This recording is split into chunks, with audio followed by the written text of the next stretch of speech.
இப்ப அப்தியத் के माने क्या बंदा जान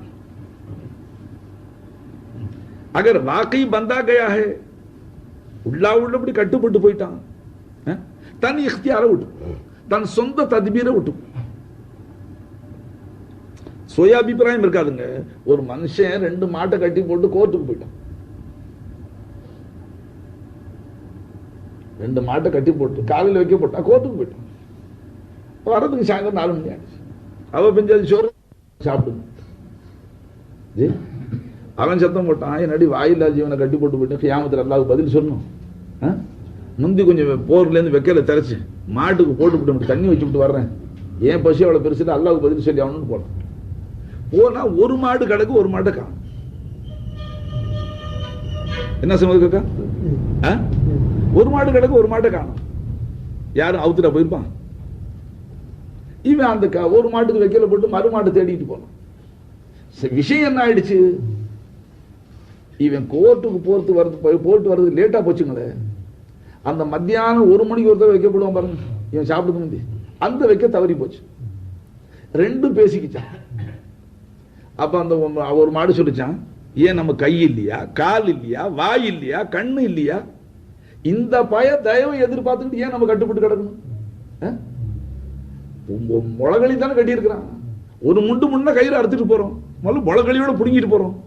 போய் யார் வயல்லையாச்சும் மேயும், எங்கேயாச்சும் நெல்லு காய வச்சிருப்பான் திம்மும், யார் வீட்டு வைக்க போலையாச்சும் தின்னுட்டு வயிற்றுப்பிட்டு வருவோம். இவன் தயவை எதிர்பார்த்து ஏன் கிடக்கணும் என்று ஒரு மாடு சொல்ல. அடுத்த மாடு என்ன சொல்லிச்சான், அப்படியும் போகலாம், அது ஒரு வழிதான், ஆனா அடி உதையோட தான் கிடைக்கும்.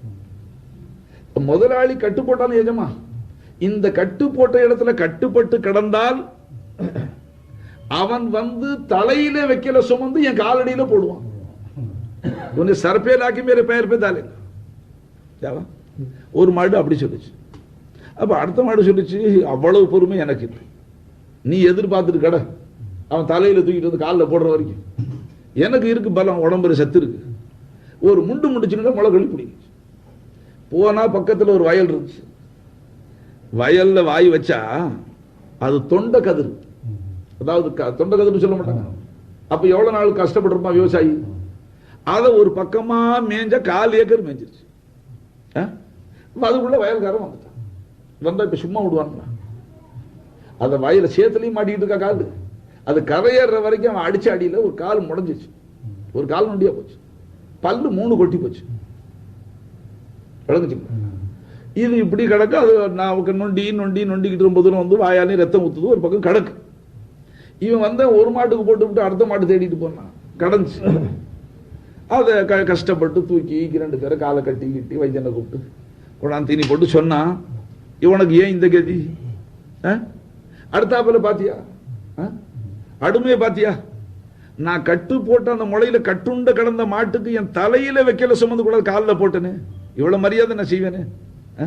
கொஞ்சம் பொறுமை இல்லாம போய் பல்லுக்கு பல்லு போச்சு, காலும் போச்சு. समझ का ஒரு உதாரணம் சொல்றேன். ஒருத்தர் சொன்ன ये वाकया है नहीं.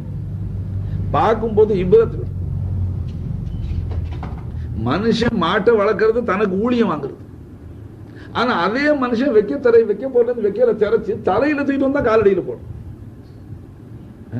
கேவும் தாழ்த்தாரு, கட்டி போட்ட இடத்துல கிடக்கு.